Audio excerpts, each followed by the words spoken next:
Hello guys, tara samahan ninyo kaming mamasyal. Nandito pala kami sa Barangay Buga. Kasama ko pala ang aking pamangkin, ang aking anak, at ang aking asawa.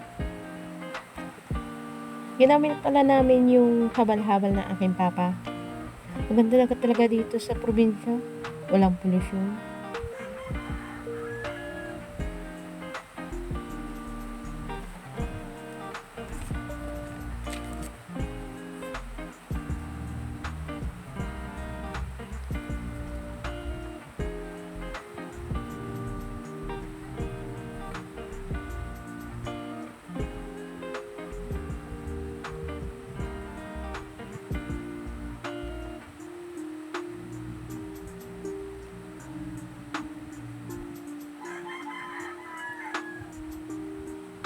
Oh, ayan guys, nagpakita ang mayon. Ang ganda talaga, lalo na ang kapaligiran, nakaka-relax.